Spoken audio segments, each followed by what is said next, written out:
What else would you do when you go to Los Angeles besides talk about SEC schedule release? To my friends in Fayetteville, Arkansas, how about it? How about this? Finally, we do not look up as we lay down on the canvas, incapacitated, at the SEC league office, Macho Man style on the top rope, about to drop the elbow on us. It's happened before. Most of us, candidly, thought it was going to happen again. And what I mean by that is Arkansas, unlike most fan bases who think they get screwed by their respective league offices, actually does get screwed routinely by the SEC league office. And yet, I'm looking at Arkansas' schedule, and where's Alabama? Don't see them. Where's Georgia? Don't see them. What is this? This is Arkansas' schedule. So the first thing that stood out in this SEC schedule release for 2024, by the way, in case you've been living in the cave, is Arkansas actually somehow was a winner in this. That's the first thing that stood out.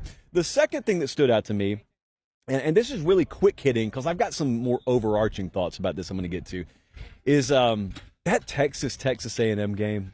When we finally get to it, and I don't know if we're going to play that the last week of the season like we do in normal rivalry settings. I know previously that's been A&M versus LSU. Who knows what the order of opponents is going to be, but when we get to that A&M Texas weekend, whenever that finally is, it is going to qualify for atmosphere of the year, atmosphere of the decade, and I think we've been far enough removed from it. As I always talk to my college audience, we're far enough removed from it where if you're a freshman at A&M, you're a freshman at Texas, you were just a youth. You were just a little tot. Last time they really played this game, it's beautiful. It's a beautiful thing. It's nasty. People really despise each other. They're going to play it in College Station. That's what a public pressure campaign will do, so credit to the guys out in College Station. That's going to be great. Third thing that I took away, poor Florida. Like, Florida is the new Arkansas. That's what I took away. Florida has essentially a who's who, a whomst of quality opponents. And also you add into the fact that they play Florida State every year. And I don't know if you've heard, but Florida State is kind of back. And so you see it on your screen. You can look this stuff up. It's not happening until 2024.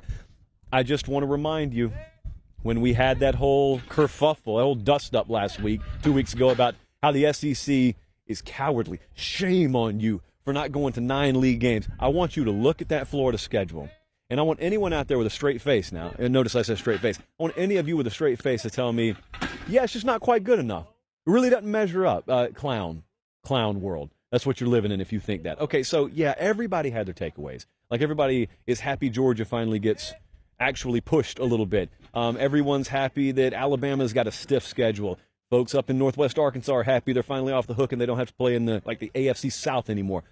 But I was looking at this, and I didn't really think of individual teams. I looked at it and I said, I think I'm going to end up valuing conference title games more than I am playoff results. And I texted this to a couple of buddies, as I sometimes do, and try and feel out how the public perception will be towards some of the things I think. And sometimes it's good because it filters out bad takes. But I texted that to some of my buddies, and they said, yep, I kind of see where you're going with that.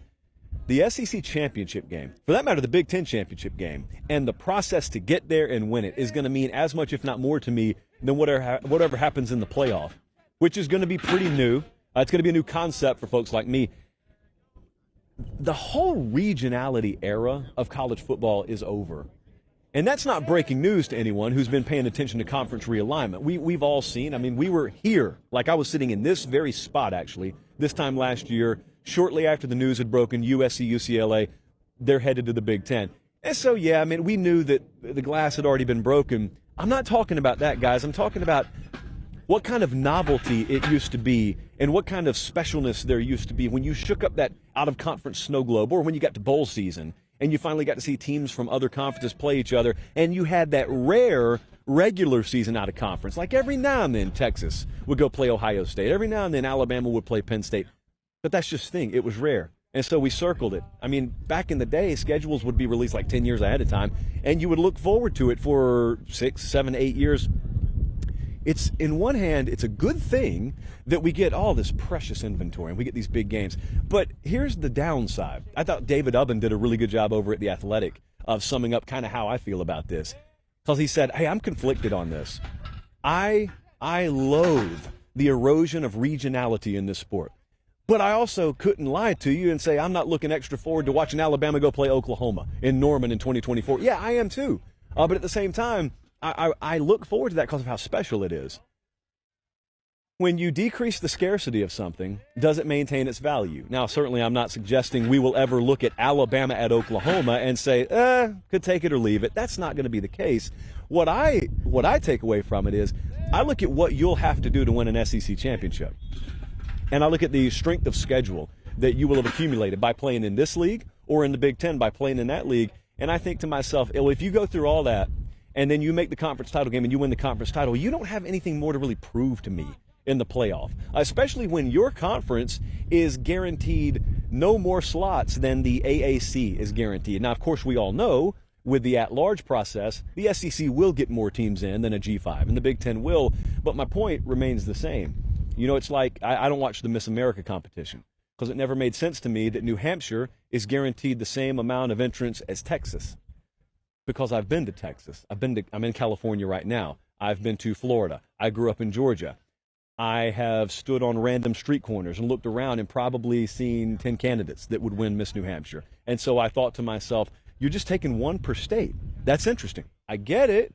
In principle, I get it, but that's interesting. In the college football playoff selection process, I'm going to get one of your conference champions and then one of your conference champions. And I look at it and I say, well, hold on. I am a firm believer that any given year, the number 3 from the SEC would probably be a more quality team, ditto for the Big Ten, than any given year what the Sun Belt's going to pump out, or any given year what the Pac-12 is going to pump out, and whatever the Pac-12 ends up being. So I say all that to say it's not that you couldn't beat an SEC team. That's never what it's been about for me, even back in the old selection process. I always looked and I always said, your ability to beat someone in one-off settings, UCF's ability, for instance, to beat Auburn in a one-off setting, it never mattered to me because I always looked and I said, it's not what you're capable of doing in any one-game setting. It's what you probably weren't capable of doing in an 8 or in some conferences a 9-game setting. I never thought those teams would make it through that schedule unscathed. Therefore, I didn't really care what they could do in a one-off setting. And I'm going to think the same and probably even then some about league schedules in the SEC and Big Ten in the future. There's this other misconception I think that's floating around about coaches' attitudes. Saban's been under fire a little bit about this. I don't know that Kirby's talked a whole lot about it, but I've heard some people mention Kirby Smart. Oh man, Georgia's finally got to play a tough conference schedule. I bet they hate that. They don't hate it at all. They don't. In fact, when we were up there, I don't think I've told this story. When we were up there last year for the Tennessee game, the night before, I had some of their staff talking to me about how much they hated the next year's schedule. Georgia now.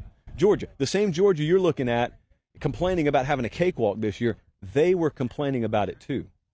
The misconception out there is all these coaches want a soft road, an easy road. They're not scared of the competition. Actually, 99% of them I talk to embrace the competition. They actually want tougher schedules. What they're concerned about is not on the front end.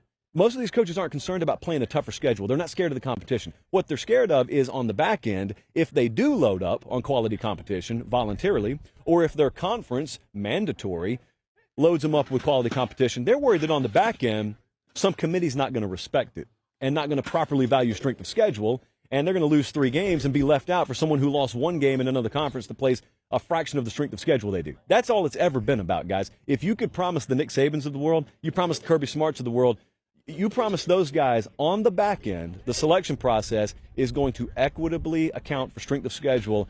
They'd love to play 12 Power 5 opponents. And I know this because I've talked to them off the record about it. So it's never been about the competition. It's been about the selection process on the back end.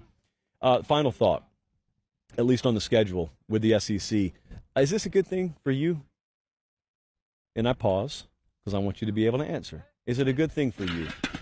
It very much depends on your perspective on this sport as to whether this is a good thing for you or not. I guess the best way for me to put this is to ask the question, do you view yourself as a college football fan or do you view yourself as a Kentucky fan?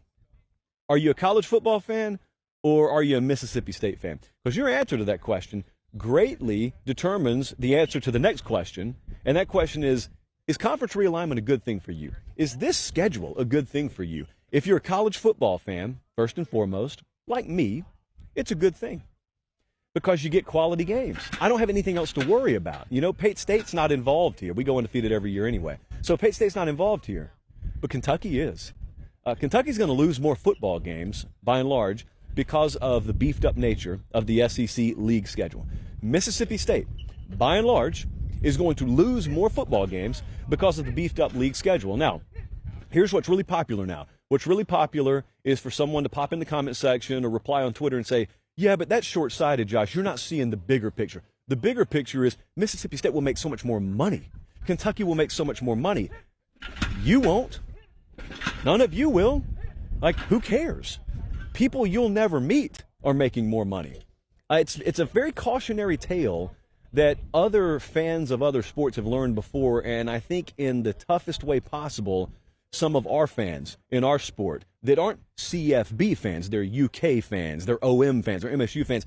You're about to learn that, you know, when Mr. Executive comes down from the 37th floor and starts to lecture you about what's in your best interest and what's good for you, he's going back up to the 37th floor when he's done talking to you, okay? He's not putting on maroon. He's not putting on blue. He's putting on a suit that costs more than what we make in a month in most cases, and they're cashing in because of the product. Whether it's to the detriment of your team or not, they're cashing in on the overall product. So, hey, you're a college football fan, it's a great day for you. If you're a fan of South Carolina football, I don't know that it's necessarily a great day for you. It's going to be entertaining.